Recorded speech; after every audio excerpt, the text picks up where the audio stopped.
Are you ready to go fly around with your magic green binoculars that turn night into day? Whoa, let's slow down because there's a few things that you need to make sure that you've chair flown first. You've already looked through your FTI, you understand your night scene descriptions, you already understand some of the concepts of low-level navigation, but now we're going to talk about how you break those down so you don't get lost in a sea of monochromatic green. So this discussion, we're going to go through some of the principles of low-level navigation, like funneling features, aim points, intermediate checkpoints, and we're going to tie those in to how they operate in the night environment. We're also going to take some of the NVG scene considerations, so albedo, contrast, shadowing, as well as how those play out over different types of terrain like forests, water, and urban environments. So stay tuned for this video. We're going to break down exactly how you use those low-level considerations coupled with your NVG scene descriptions, and we're going to walk you through what that's going to look like as you're preparing to do your map studies and your chair flying for NVGs. So remember, NVGs turn night into day. Use your VFR day scan and you'll be all right. All right, so we're sitting here and we're going to talk about some NVG considerations. Specifically, we're going to build on some of the concepts that you started in low-level navigation. We're going to talk about aim points, limiting features, funneling features, and intermediate checkpoints. And then we're going to take some of the parts from the NVG FTI and we're going to talk about shadows, roads, forests, and water, how those play into the night scene. So we're going to bounce back and forth between what you saw in the night scene portion of the FTI and what you saw in the low-level nav portion of the FTI and tie those together so we can kind of build what your perception is of what you expect to see on the night scene and help that mirror reality a little bit better. So first of all, one of the things that you're going to talk about a lot is funneling features. So as we're coming outbound, we'll use an example of the dirt road that's going to One Tree Field. So as you go north on Point Pond, from Point Pond you're going to see that there's a northwest running dirt road that's going to point towards Point Bend. So there's a couple different things that are going to tie in here from the NVG portion of the FTI. So one is shadowing. So if we look, we can see that on this dirt road that's running off to the northwest, when we look at it on Google Earth, we'll see that there's forest on the west side of the road and there's grass on the east side of the road. So there's a couple different things that are going to tie in here. One, if we have a moon azimuth out of 210 like we do tonight, we can expect that shadowing from the higher trees on the west is going to cast shadows onto the northeastern side, which we're going to be able to see since we're approaching from the eastern side. That shadowing may not be very useful for us if we were approaching from the western side because we'd be masked by the trees from the low level that we're flying in at. Another thing that we can use for this same example is the albedo differences. So we can look and see what type of trees those were. For example, may not be as applicable for this specific, but let's talk about a different place. So between checkpoint 1 and 2, we see that we have a draw that's pointing off to the south. So here we could talk about albedo differences in the forest.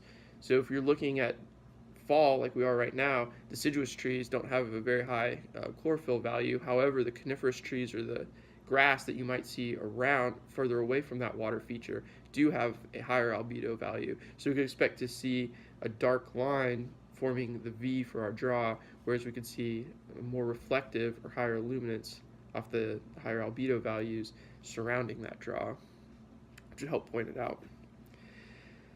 So that's a couple things that we could use for funneling features. So we're talking about, back to our tree field and Point Bend example. So we have that road pointing off to the southwest that's serving as a funneling feature into Point Bend. We talked a little bit about how the shadowing from the higher trees on the southwest side cast off to the northeast.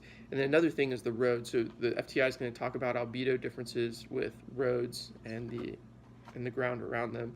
However, I think this is something that you're not really going to be able to confirm until you get close to it, right? So aim points, we want to be able to steer someone towards something. So being able to recognize those albedo differences from far away or those shadows are going to help us identify that feature from further away, whereas being able to actually see that road and the contrast with the surrounding terrain are going to be more valuable once we get close to it and we get up on it. aim point. So everyone likes to talk about towers as aim points. So we'll take an example of the tower south of McDavid intersection as we're flying towards it. So under the goggles, we're going to be able to see towers from miles away. However, once we use that under the goggle scan, that's going to limit us to the towers that are actually closer to us. So a good combination of through the goggle and under the goggle scan will help us confirm or deny which towers we're actually utilizing. Now, we have depth perception on the goggles, but we don't have good distance estimation. So let's say we're trying to find this tower south of McDavid intersection. The easiest way to find that is going to be to identify Highway 29. So Highway 29 is the major north-south running road in this area that we're flying around. One of the main ways we're going to be able to identify it is the cultural buildup that's going to be running north-south. Secondary way that we can identify it is the illuminance of auto headlights.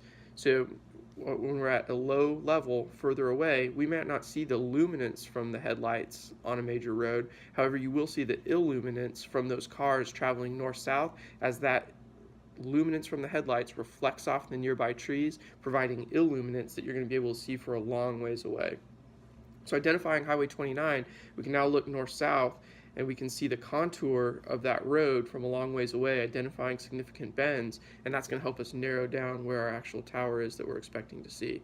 Once we think we see the tower, we can then further go to that under the goggle scan to try to narrow down which one we're specifically looking for. So that's one way to use an aim point. Another way to use an aim point is like we were talking about with the cultural buildup and the illuminance of the headlights off Highway 29. We can use this for any kind of major road system in an undeveloped area. So while the FTI is going to talk to you about roads and forests, specifically in the NVG scene interpretation, let's think about what's associated with roads and forests. So now we'll jump up here to between checkpoints 4 and 5, I believe it is. We have a north-south running road that curves off to the west and funnels into checkpoint 5.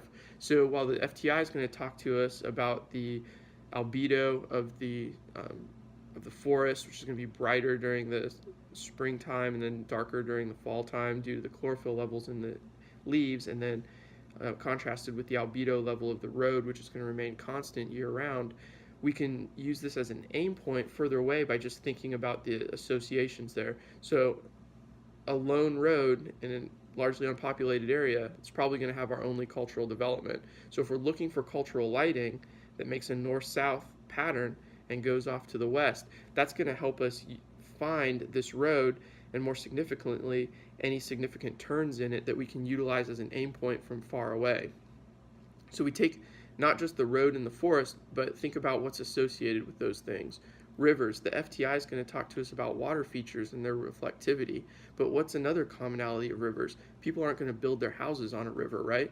However, they're probably a long time ago, those communities started forming along rivers. So while there would be cultural development near a river sometimes, specifically other places that aren't America, but in America, you may or may not have a lot of cultural development along the river. However, with a bridge feature, or like we have here in the same example of the north-south going to west road, you'll have a break in the cultural development where the water goes through.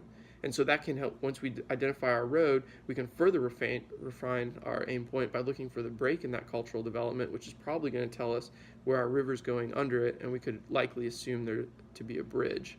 So while we talk about forests, we talk about roads, we talk about rivers in the FTI, and the FTI specifically references the albedo of those features, we can think one step further and think about the night considerations, what's going to give us luminance in those areas, and if we're at a low altitude, what's going to provide illuminance reflecting off the nearby trees. That's going to help us use that as an aim point. So we talked a little bit about aim points and funneling features with cultural development. Another thing is intermediate checkpoints.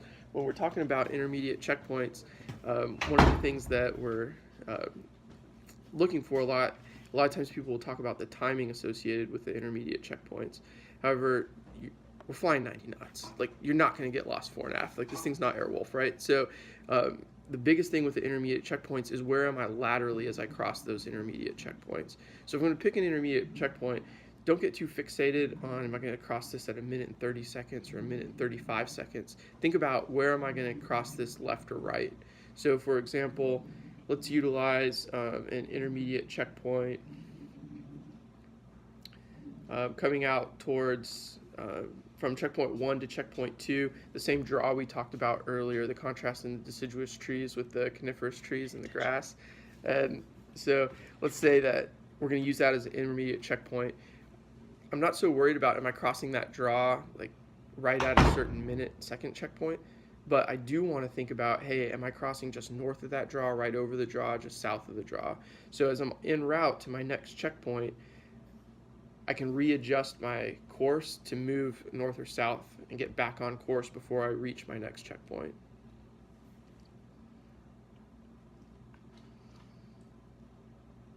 Another thing that we can talk about is while we're utilizing those aim points, let's go back to some of the basics of pilotage and dead reckoning, right? So dead reckoning, we're going to use a heading, distance, and time. So how's that going to play out at night? At nighttime, we already talked about during low-level navs, we don't want to give the flying pilot a specific azimuth to fly. We want to give them a reference over the ground.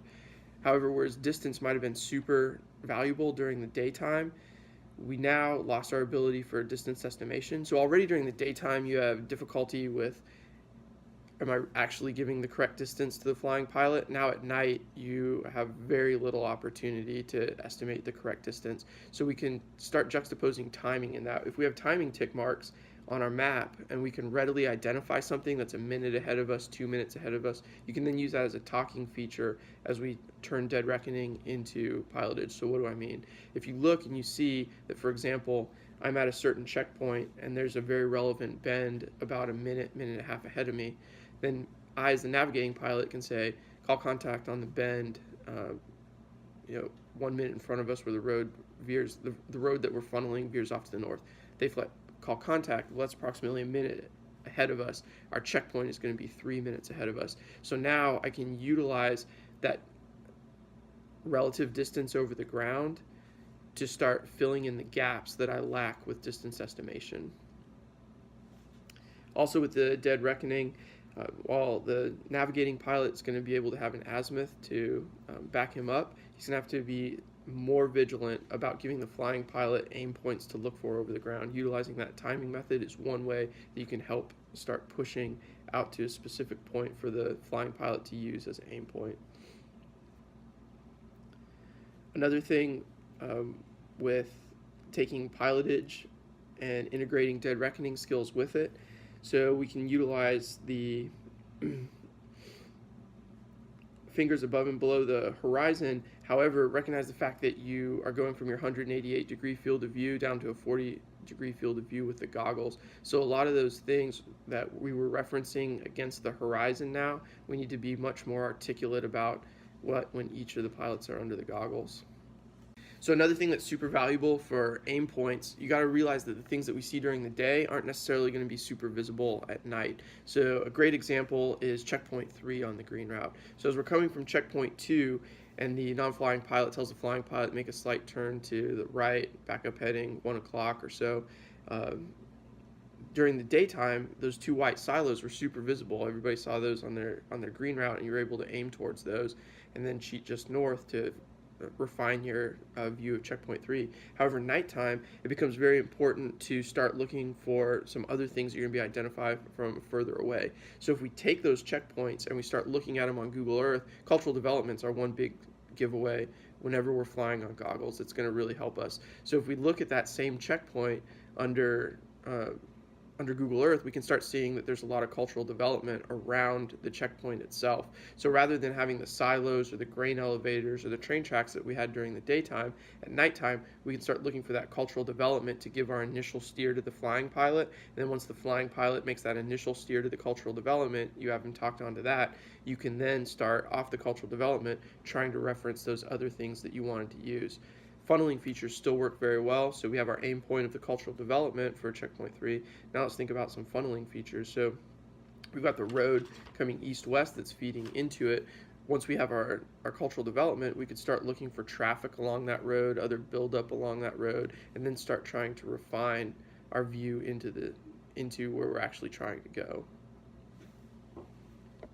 One of the things we need to talk about too is whenever you're flying on goggles in culturally developed areas. So the NVG portion of the FTI is going to tell us not to utilize checkpoints in culturally developed areas. However, if you go out to the west and you're flying south of I-10, those are pretty much all culturally developed areas. So as we're picking our checkpoints there, we need to think about not just what those are going to look like through the goggles, but also as we get closer, what some of those might look like under the goggles. So we want to think about how we're going to utilize that NVG scan through the goggles, under the goggles, and our BI instrument scan while we're flying to help start discerning some of those checkpoints. So while a lot of our aim points will initially establish with the through the goggle scan, as we start determining some of our intermediate checkpoints and then actually seeing the checkpoints that we're utilizing, that's going to be very valuable to look on Google Earth or other imagery software to make sure that we confirm what are those specific checkpoints. So as we're getting very close to them, we can utilize an under the goggle scan to confirm or deny where we are. So what do I mean by that? So in a culturally developed area, the light patterns are going to be very unique for different things. For example, big box retail stores are always going to have a large parking lot, stadium type lighting, which under the goggles from a long distance just looks like more cultural lighting.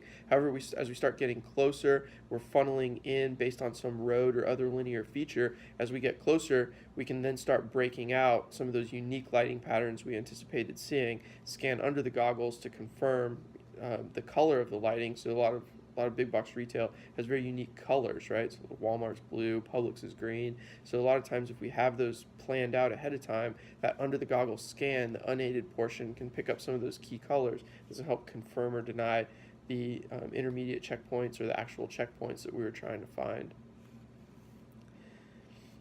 Also in a culturally developed area, with the blooming, we can anticipate that the goggles are going to gain and degain as we fly in and out of the most culturally developed portions.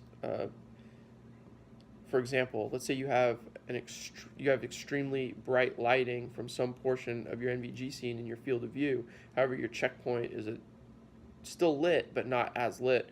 Well, it's going to be degained, and so you need to think about, hey, how can I either get a scan so I get this bright lighting out of my field of view, or I augment my NVG scan with an under the goggle scan.